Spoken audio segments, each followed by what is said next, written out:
Gypsum plastering contractors association സംഘടനയുടെ പ്രവർത്തനങ്ങൾക്ക് തുടക്കമായി. തിരൂരിൽ വെച്ച് മന്ത്രി വി അബ്ദുറഹ്മാൻ സംഘടനയുടെ ലോഗോ പുറത്തിറക്കി.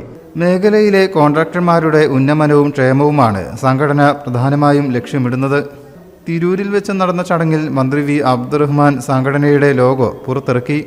ഇവിടെ ഞങ്ങൾ കൂടിയിരിക്കുന്നത് മൊത്തസമ്മേളനം വിളിക്കാനുള്ള കാരണം എന്താ വെച്ച് കഴിഞ്ഞാൽ ഞങ്ങളുടെ all Kerala gypsum plastering contractors അസോസിയേഷന്റെ ഒരു ഒഫീഷ്യൽ ലോഞ്ചാണ് എന്ന് വിചാരിക്കുന്നു. ഇന്ന് പുലർച്ചെ മന്ത്രി വി അബ്ദുറഹ്മാൻ സാഹിബ് ഇവിടെ പോയി അതിന്റെ ലോഞ്ചിങ് ഔദ്യോഗികമായിട്ട് ഞങ്ങൾ ലോഗോ പ്രകാശനം ചെയ്തു. അപ്പൊ അതൊന്ന് അറിയിക്കാനും ഞങ്ങളുടെ കുറച്ച് കാര്യങ്ങൾ നിങ്ങളുമായിട്ട് ഷെയർ ചെയ്യാൻ വേണ്ടിയിട്ടാണ് ഈ പത്രസമ്മേളനം വിളിച്ചത്.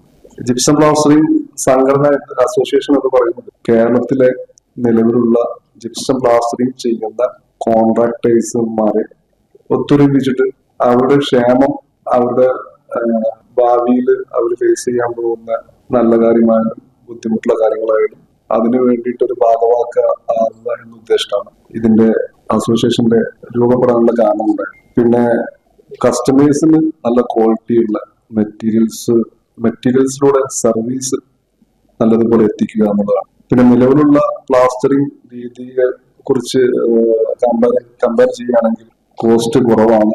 അതേപോലെ ക്യൂറിംഗ് ആവശ്യമില്ല. തികച്ചും പ്രകൃതിദത്തമായിട്ടുള്ള ഒരു പ്രൊഡക്റ്റും കൂടിയാണ്.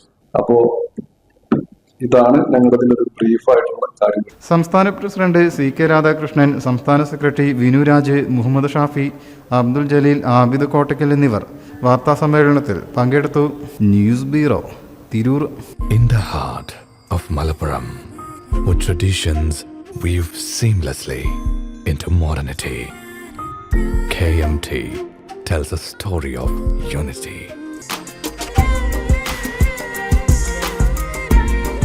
Redefining beauty, transforming generation.